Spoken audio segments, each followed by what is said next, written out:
by the time you have a toddler, if you're still having sleep challenges, man, you're tired. You are so tired, right? Yeah. And honestly, I give props to the parents that I work with toddlers, because they are the most generous people that I know, right? They've given so much time and to their toddlers, either getting them to sleep or with the night waking. It's kind of impressive. But at the same time, I want to remind them that they are important people too. You're listening to the Mindful Mama podcast, episode 188. We are talking today about how to get your baby to sleep with Sarah Mitchell. Welcome to the Mindful Mama podcast. Here it's about becoming a less irritable, more joyful parent. At Mindful Mama, we know that you cannot give what you do not have. And when you have calm and peace within, then you can give it to your children. I'm your host, Hunter Clark-Field's Mindful Mama mentor. I help smart, thoughtful parents stay calm so they can have strong, connected relationships with their children. I've been practicing mindfulness for over 20 years, and I'm the creator of the Mindful Parenting membership. I'm the author of the upcoming new book, Raising Good Humans, a mindful guide to breaking the cycle of reactive parenting and raising kind, confident kids. Welcome back, my friend. I am so glad you're here, or maybe you were a brand new listener. So a very special welcome to you. In just a moment, I'm going to be sitting down with Dr. Sarah Mitchell, who is a sleep expert, and she empowers parents to teach their babies and toddlers to sleep by educating parents on age-appropriate sleep needs and sleep teaching. And Sarah thinks there's no one way to raise your child or get them to sleep, but not to forget that you are an important person too. And we're going to be talking about this. So, this makes the quality and quantity of sleep, it makes such a huge, huge impact on our lives. And it can be a very controversial topic. And this is the first time we've ever talked about it here on the Mindful Mama podcast. But I think it's so, so important that we value ourselves and our own sleep and our own sanity, because if we about to lose it, sleep has a big piece of that, right? We need to be able to sleep. So let's think about what is the middle path of this. How can we do this? So there are some important takeaways that I want you to listen for. Number one, the way we sleep is learned. And number two, there are two main reasons why babies don't sleep well. So you're going to learn about that. And then you're going to learn, very importantly, about the power of la pause. So very excited for you to hear this episode of the podcast. And before we dive in, I just want to let you know that Raising Good Humans is available for pre-order now. Yay! So if you order it and find it, you can then go to raisinggoodhumansbook.com, which is linked to on our website, and get some book bonuses that we are going to offer you. And we're going to be having a live event for the book and things like that. So get in on it. Go to raisinggoodhumansbook.com. There's links there to order it. And then you can sign up for your book bonuses. So cool. Oh my gosh, I'm so excited. All right. Now join me at the table as I talk to Dr. Sarah Mitchell. Sarah, thanks so much for coming on the Mindful Mama podcast. Well, thanks so much for having me. I'm happy to be here to talk about moms and sleep. Yes. It's such an important subject. We need sleep so desperately. And you have dedicated your work to helping babies sleep, helping therefore parents sleep. And one of the reasons I wanted to talk to you about this, and you're the very first sleep expert on the Mindful Mama podcast in over 180 episodes or something, right? Or 170 episodes. And the reason why I wanted to bring you on is because you have a very common sense, practical point of view that takes into mind both the needs of the baby and the needs of the parent. And I really, really appreciate that it's not all just very one-sided. But before we get into that, I want to know about how did you get into baby sleep and becoming passionate about helping babies get to sleep? Yeah. So I'm a chiropractor by training. I've always been really interested in health, and I'm someone who's needed a lot of sleep growing up. And so when I had my child, I was prepared to do natural parenting. I had a midwife and a doula at my son's birth. And I really believed in co-sleeping and feeding on demand. And I really wanted to follow an attachment parenting philosophy. Like, it just kind of made sense to me. But it didn't really work out so well. And I was nursing him back to sleep every 2 hours through the night. Oh. And I was exhausted.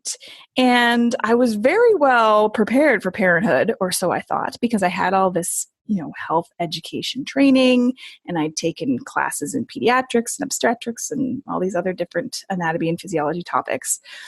But then when he wouldn't sleep, I just didn't know what to do. And I remember calling my girlfriend and being like, okay, how do you get kids to sleep?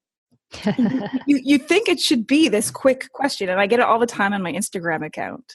Like, hey, my son, won't do this. Any tips? Question mark. And it's such a larger conversation. So it was kind of a shock that he wouldn't sleep because I thought I was so knowledgeable. And so at that point, I just used my academic training and read everything I could about sleep habits and sleep needs by age and all the different types of techniques. And I implemented a plan for my son, which was life-changing, right? I remember the first night he slept 4 hours in a row. I was like, oh my gosh, like you just keep waking up because you're like, is he awake? Is he awake? But it was life-changing. And then the feeling of empowerment that comes with that when you're feeling like you're really connected to their true needs and you're meeting them is so empowering that it's something that I continue to want to share with other parents, be it second-time parents or first-time parents. And so that life experience of having a lack of sleep and feeling confused and overwhelmed about what to do and moving through to feeling empowered and confident that I had and the ability to help other people was really life-changing for me. And that's when I made the segue into being a sleep consultant. So what don't we understand about how babies sleep? What are we missing about how babies sleep? Well, it's such a good question. And here's the first philosophical challenge that a parent faces, is that sleep seems to be so natural. It's something we all need. It's a biological need. But the crazy thing is that the way we sleep is learned. Right? Mm-hmm. So we're inadvertently teaching kids what sleep looks like those first few months of life. And the other thing that is crazy is that while sleep seems so natural, to actually get your children to sleep well feels really unnatural. Right? So if we're wanting to just like, you just wanted it to feel good, you wanted to meet his needs, you wanted to do all these things, but it takes a little bit of kind of feeling uncomfortable and going against some of our what feels good to be able to get babies to sleep. I mean, I can relate to that in a lot of ways because that's what mindfulness meditation is in so many ways. It's like sitting still with the uncomfortable things that are arising just because you said you would sit still for these 5 minutes.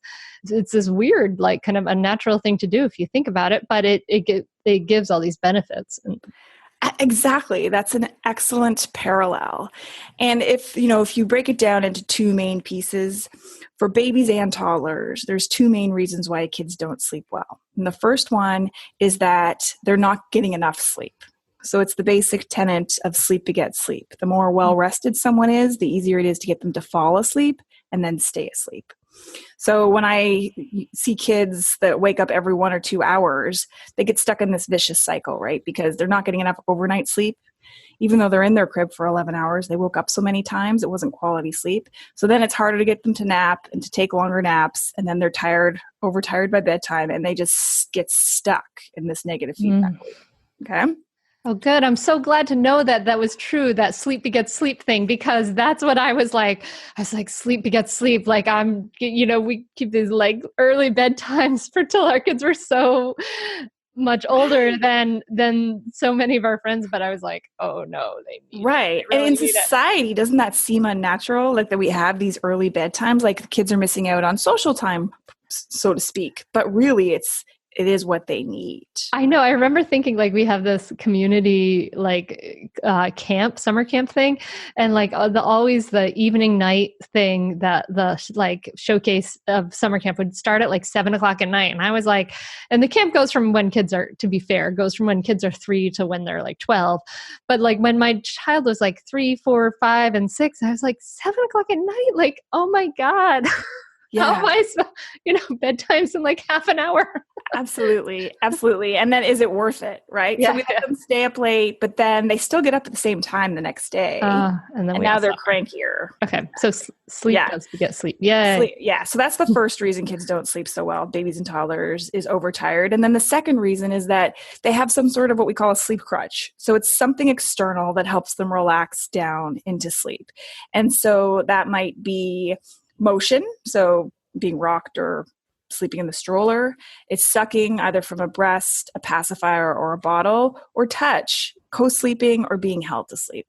And so they fall asleep like that at bedtime, and then all humans surface in the night, right? Some kids just more so than others because they're overtired, but all humans wake up in the night, and then they cry out because they need that same feeling or that same look to fall back into sleep.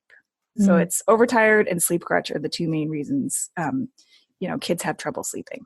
So they're developing habits right away, and the brain is just kind of repeating these habits, just like we do. We're repeating habits all the time. Okay. And it goes back to something you spoke about earlier about like, you really want to do the best you can to be a parent. You want to meet all their needs. And often that comes with, I can't let my baby cry at all. And so I hear a peep or two and I mute that with the breast or the pacifier or whatnot. And usually, what that often does is it mutes the true need. Maybe that child had to burp. Maybe that child was legitimately hungry. Or maybe they're overtired, right? Because overtired can sometimes also mimic like colic in the early months.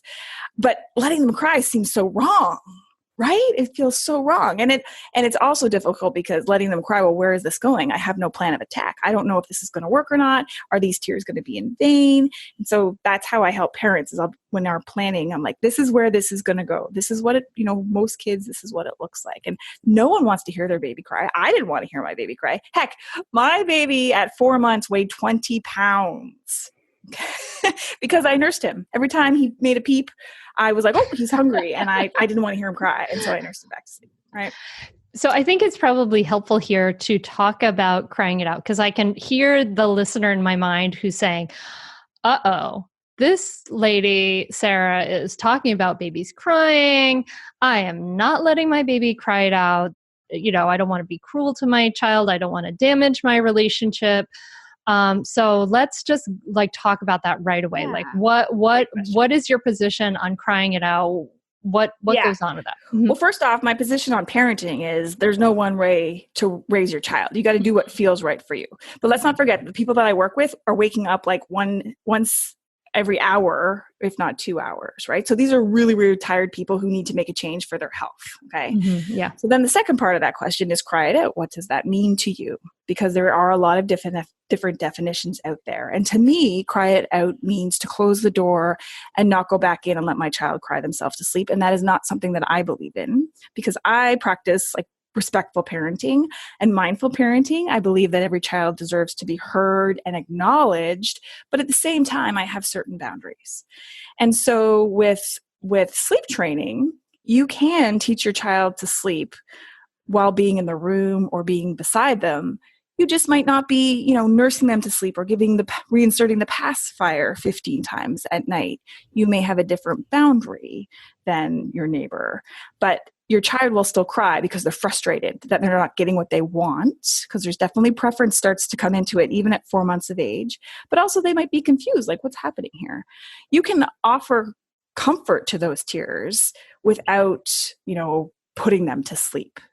Okay. Does that make sense? Yeah, that makes sense. Okay. So so kind of what I'm hearing you say is that, okay, they're either not getting enough sleep or they're using some kind of crutch. And probably most of us have inadvertently given our child some kind of crutch. I remember feeling like at first we were like, we're not going to use this pacifier. And then we're like, oh my God, I'm tired of being the human pacifier. So we were so thrilled when she took the pacifier. And then I remember like months or a year later when there were like 6 pacifiers on the floor beside her crib. And we're like desperately like feeling around on the floor in the middle of the night for like one of the 6 pacifiers. So what are some of the better ways then that we could go about this? So one thing I teach in my newborn class is to practice putting your child down awake but calm. And because the fine line comes when all the books and everything say to put them down drowsy but awake. And you can do that sometimes. If you're making them drowsy, you've rocked them, nursed them, had them suck on something, right? So you've kind of done the work for them, and then they're in your arms, and then you're transferring. So as they get older, they wake up and they're like, hey, this isn't where I was when I fell asleep. And so you get more tears because of that. And so at the beginning, one great habit to practice is putting your newborn down in her bassinet, awake but calm, and having her fall asleep in there rather than on someone. So just start practicing some good habits from the beginning. With my second child, I was like, I am not going through that heck again with the terrible nighttime sleep that I had with my son. So with my daughter, I started doing this from the day she was born. I always met her needs. I picked her up lots. I cuddled her. I let her sleep on me 1 or 2 naps a day, but I started putting her in her bassinet to sleep for at least the first nap from the very beginning. So she was used to falling asleep on a flat surface rather than on someone, rather than with a crazy crutch. And I would put my hand on her and rock her, but I was rocking her in the bassinet so she could fall asleep there. So that's one, if you have a newborn, that's one easy thing that you can start to do today. And it's no tears. She cries, she fusses, you pick her up, calm her, and you put her back down. I love this because it's so reasonable. You're not saying every single nap has to be in this place or blah, blah, blah, blah. Like when you have a newborn, you're completely tethered to the house. If that's the case, like it was great. Like the Ergo baby carrier was like my number one best item ever, to just go for a hike and have the baby sleep the whole time. It was brilliant. But so I love what you're saying about like, sometimes they could sleep on you and sometimes, but making a habit of taking some time to just have them sleep on this flat surface. So, and even, I can imagine even for the parents who, maybe want or choose to co-sleep, like this could be a great option just so you don't always have to, just so there's some level of independence at least there, right? Exactly. And independence is the right word. And one sign that you can use to know when what you've been doing is, maybe not working as well is somewhere around 3 to 4 months when you're trying to rock your baby to sleep and they're really squirmy, they're getting ready. They're ready to be more independent. And that's when you can start putting them down more. If you can do that before then, obviously that's better. But, as they get older, they want more independence and they are capable. And this is where, as a first-time mom, I went wrong. First-time parents can be unsure if their child is actually capable. Oh, so yeah, this is the big mental shift, right? Is when you decide that the way your child and you are sleeping just isn't working well for you as a unit. This is what I like to think of it as. Parents and child, or mom and baby as a unit. Is this dynamic working for both of us? Is mom starting to feel resentful that she's waking up every couple of hours to nurse back to sleep? Mm-hmm. Well, if she's starting to feel resentful, it's time to make a change, right? Well, what if mom is in denial that she's resentful? Mom is resentful, but mom says, "Oh, society tells me I must not be resentful." So we're just like in denial of that. I guess that's a whole other problem. That is a whole other problem. That is a whole other problem. Yeah. Here in Silicon Valley, right, I work with a lot of moms that are going back to work after 4 months. And they are going back to high demanding jobs. So they really need their kids to be sleeping better. And after 4 months, I believe that they are capable. Like a 4-month-old could sleep 11 hours with 1 or 2 night feeds, but you can get at least 4-hour, 5-hour, 6-hour stretches in there. Which is really interesting to parallel my experience in Canada, where you get a whole year off. I worked more with parents of 8-month-olds and 9-month-olds because they have the whole year off. They tell themselves, "Oh, well, I'll just keep going. I don't have to go to work tomorrow. I don't mind getting up so much at night." And so many times I was dealing more with like 3 nighttime wake ups at age 8 months or 9 months. And here in the States, I find it's like 4 months, 5 months, because mom has to get back to work. We don't have the same luxury here of waking up so much at night. Which is another reminder of that for all the things, I teach here in the podcast about self-care and our mindfulness and things like that, there are changes in the system, right, that could benefit everybody, that we could really, with all our emphasis in our culture on individualism and going it alone, like we could be helping each other out a lot more.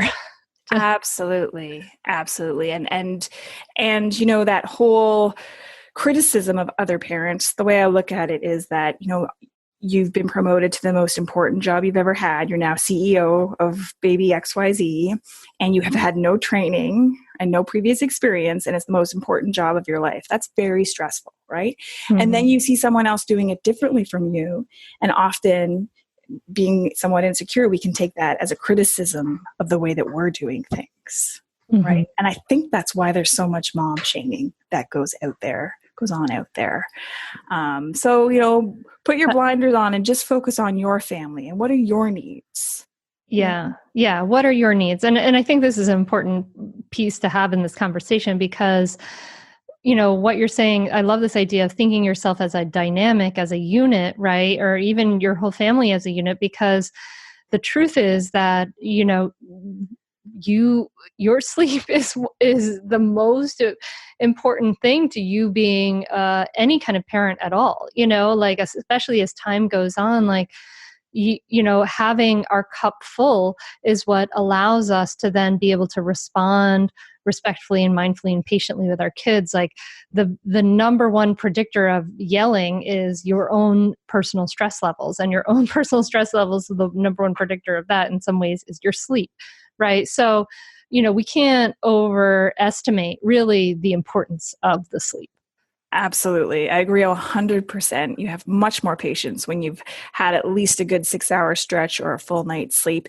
And by the time you have a toddler, if you're still having sleep challenges, man, you're tired. You are so tired, right? Yeah. And honestly, I give props to the parents that I work with toddlers, because they are the most generous people that I know, right? They've given so much time and to their toddlers, either getting them to sleep or with the night waking. It's kind of impressive. But at the same time, I want to remind them that they are important people too. And it's okay to do some sleep teaching, not sleep training. I want to call it sleep teaching. Let's start a movement here, because that's what we're doing. We're teaching our kids to sleep. We train dogs. We teach our children. And it's okay to do that so that everyone in your house can be healthier and happier. It never fails that a parent describes their child's temperament as happy on my intake form.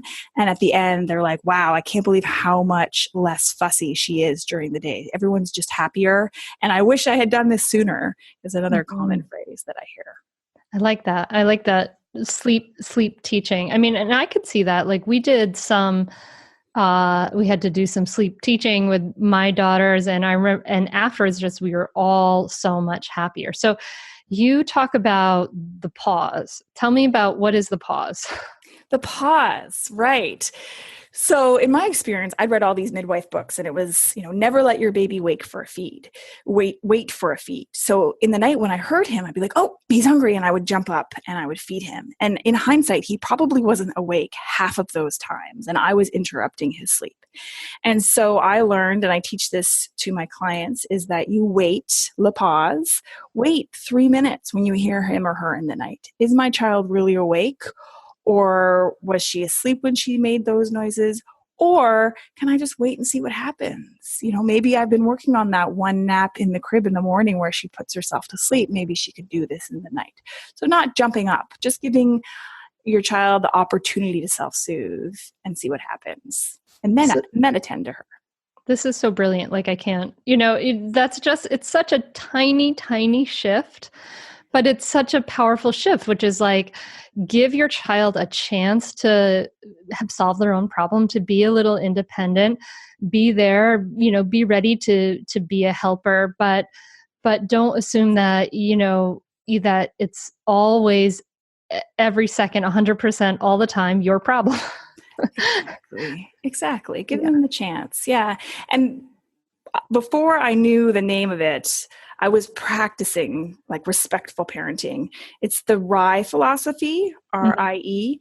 I love Janet Lansbury. She's a teacher that teaches you that, your child's allowed to have really big emotions, and we do not have to mute those tears. We can sit there patiently, compassionately, let them be heard and acknowledged, but I don't have to stop those tears. That's not my job. I don't want someone to mute my emotions, so why would I do it to my child? Granted, we're talking about kids 4 months of age and older. Obviously, with your newborn, you're going to be having a different approach.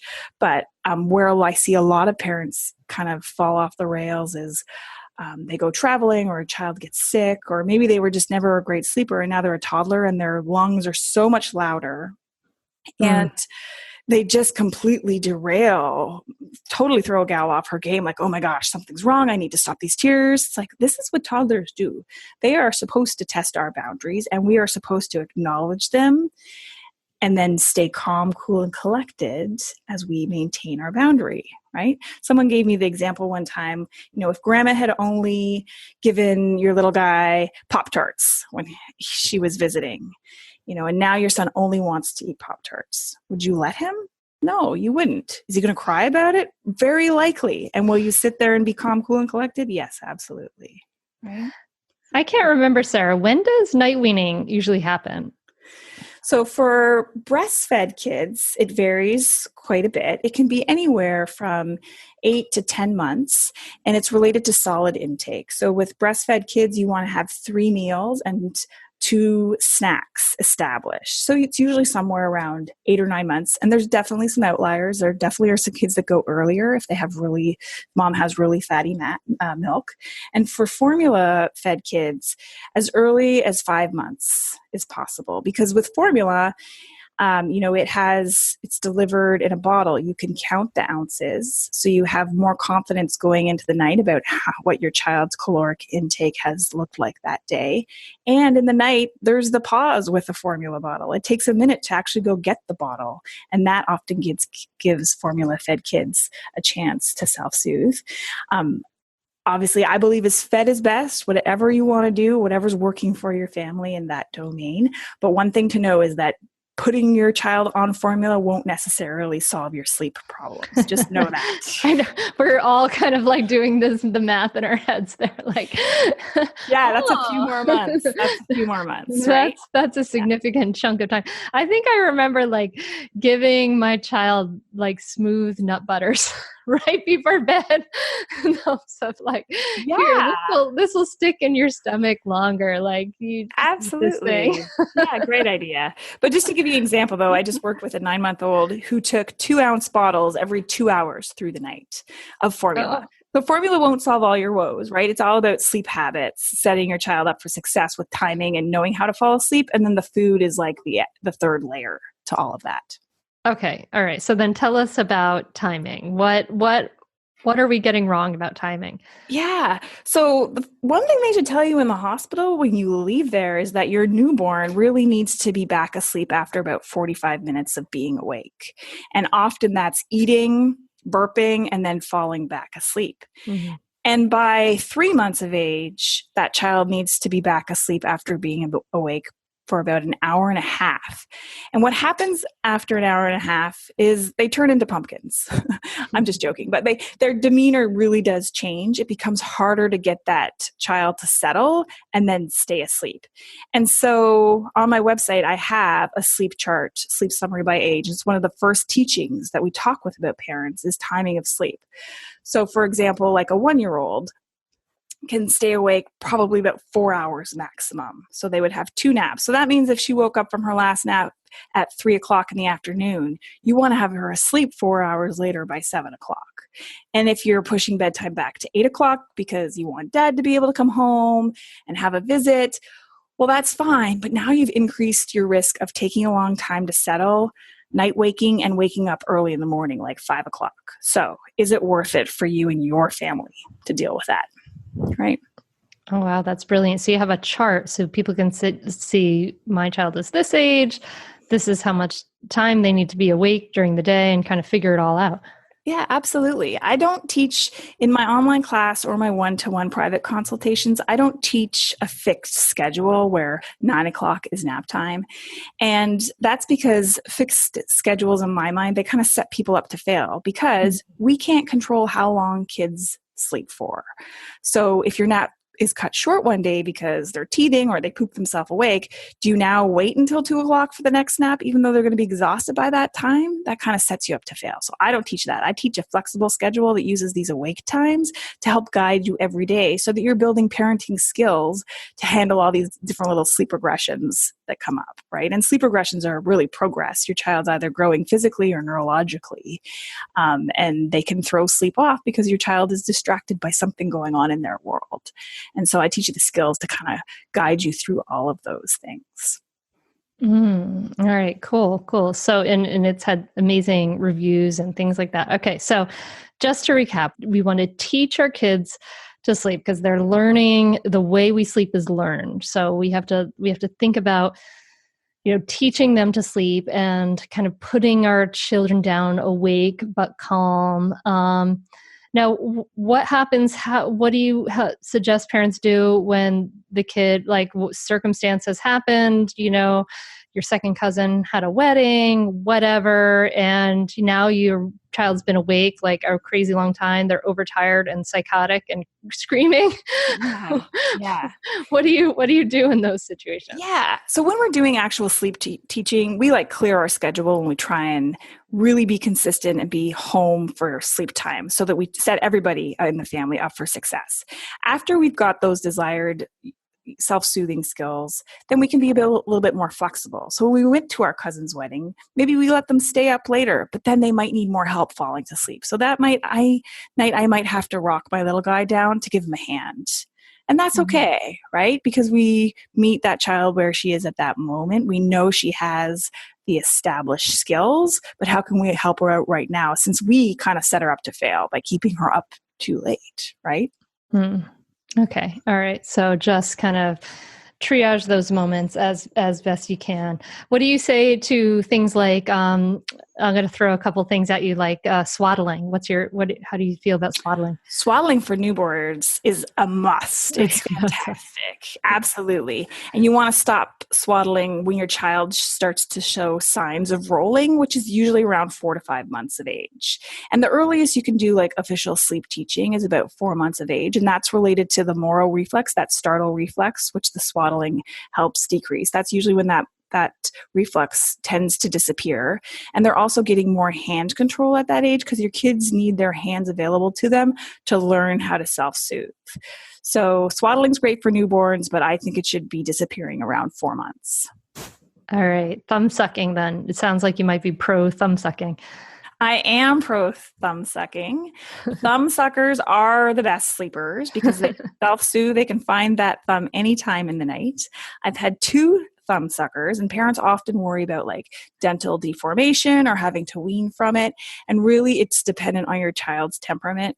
My daughter stopped sucking her thumb around 3.5 when we set her up with the right motivation. We didn't use fear tactics. We're like, hey, if you can stop sucking your thumb for X, Y, and Z, then, let's look at this little Lego because she's old enough to understand that. And we started talking about, the germs that are on her hands that are putting her in the mouth. And so that worked for her. My son was a bit more difficult because he has some sensory processing issues. And so that's a real crutch for him. But we got there eventually. And just like the nail stuff that you can put on, the nail polish that tastes bad or the Band-Aids. But with any of these changes, you set your child up for a success by really talking to them about what's going to happen and then following through and not giving up, because the first couple nights of any change can be challenging, right? So my thumb sucker, who was 3, who gave it up, I offered her more comfort that night because her sleep crutch is gone. So what's she going to do in the interim? Well, I'm going to help her. I'm going to sit beside her and pat her a little bit to help her fall back asleep and just give her reassurance that she's not alone. So when you're going to go cold turkey like that, you sometimes need to have some sort of a substitute. So I was the interim for that time. And then I moved myself slowly further and further away, and she got used to sleeping on her own again. When my daughter was a baby, At first, we co-slept for the first 3 months, and then we moved her away, and we were wanting her to sleep, sort of off my body. And so we took this flat, it was like a little soothing blanket, it's like a square of fabric, soft fabric, basically with a sheep head on it. And I wore that in under my shirt for like a couple nights and a day or something to give it my scent. And then we gave it to her and we called it Flat Sheep. Anyway, she loved Flat Sheep. She hung on to Flat Sheep. And in fact, she still sleeps with Flat Sheep today. She's 12. So she's, Flat Sheep became a member of the family in a way, that was. Yeah. So very, very helpful because there's a lot of tactile, aspects to sleep. And one of the most common self-soothing skills is taking a piece of material like Flat Sheep and stroking him between her fingers. And that helps her relax. And so I often recommend a lovey if the parent is comfortable with it. We call them loveys or security blankets. Mm-hmm. The American Academy of Pediatrics doesn't want any kind of blanket in the crib until they're 12 months of age. But yeah, I definitely recommend it to a parent if it's small enough, no bigger than 6 inches by 6 inches, and they have some hand control and they have core strength and they're rolling so they can move their body around, to have that really comforting action of stroking the material and rubbing it on their face too. Did your daughter do that? Yeah. I mean, she would just sleep with it right near her head. Yeah. And there is something innate about sleep and having your face squished up against something. Like I get so many pictures of kids in the crib with the blanket on their face. It's universal. And I think about, newborns, they sleep on your chest and their cheek is pressed right up against you, right?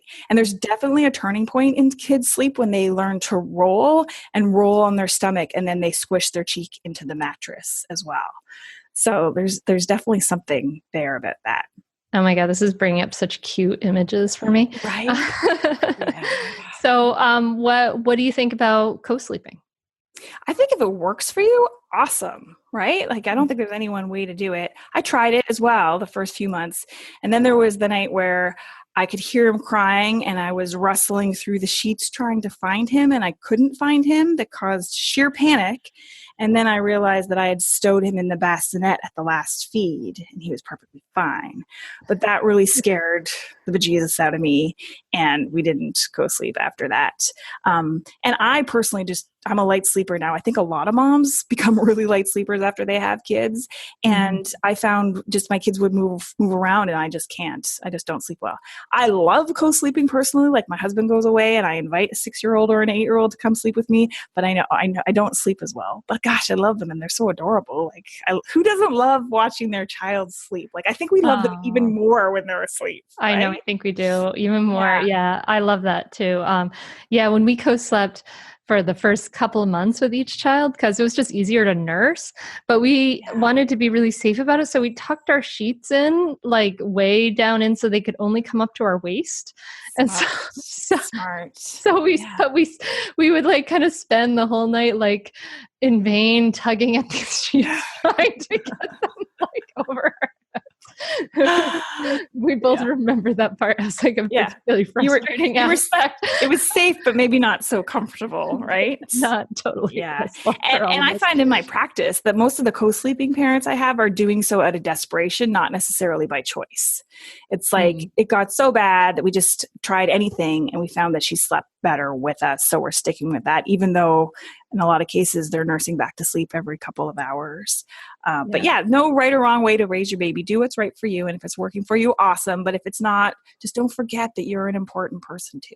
Yeah. There are, so I love this because what you've like given us so many ways. Like there are ways to teach our kids to sleep better. There are better habits that we can kind of cultivate. And it does come down to that shift, that this is a dynamic that your needs are just as important as your child. And I love the pause. That's so beautiful. That's great. This is wonderful, Sarah. I really appreciate you coming on. I really appreciate your middle path of kids towards kids sleeping approach of right in the middle of like respecting everybody's needs. I think that's really helpful. So I'm so glad we could have you come on. When people are looking for you, what website should they head to? www.helpingbabiesleep.com. You can also follow me on Instagram. I share as many sleep tips as I can on there. And I do one-to-one personal consultations, but I also have an online class at a lower price point to help those who may not have the funds or don't think they need the personal, but just want a template to kind of follow. It's an online class that's 2.5 hours of video, and you get a 60-page manual as well. And then you can book a follow-up call with me as well. Because it's great to read a book or take a class, but you always have questions that pertain to your particular situation. So I wanted to be able to be accessible for those type of questions. And that's on the website as well. So cool. Well, thank you for the work that you do. And thank you so much for coming on the Mindful Mama podcast. Thank you so much for having me and for all your great work helping educate moms that they are important too, and how to just manage our hectic lives. Like as a mom, I feel like we have so many pulls from us from so many different directions. So thank you for the work that you do. Thank you.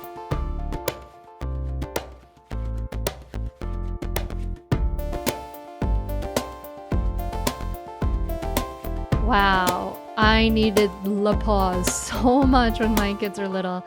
And I love Dr. Mitchell's approach of the middle path of sleep teaching. Yes, we can, we need, this is such an important issue. We need to follow this middle path and have compassion for ourselves as we have compassion for our children. It's so, so, so important.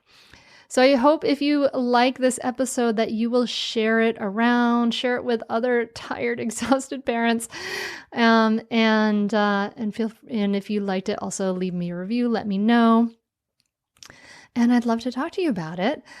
And before I sign off, I just want to let you know that again that the Raising Good Humans book page is live, and Raising Good Humans, my book, is available for pre-order. Oh my gosh, I'm so excited about that. And it is also about offering compassion to ourselves so that we can offer more compassion to our children. So I've been loving the outpouring of support and response about the book. Thank you so, so much. Makes me feel amazing to hear all the great messages from you. So that's wonderful. Thank you. And I hope that you have a beautiful week. I hope that you get some nice, restful sleep and therefore feel calmer and more peaceful and happier and able to enjoy parenting and enjoy these precious moments that fly by so quickly. So I'm wishing you a beautiful week, my friend. Thank you so, so much for listening. Namaste.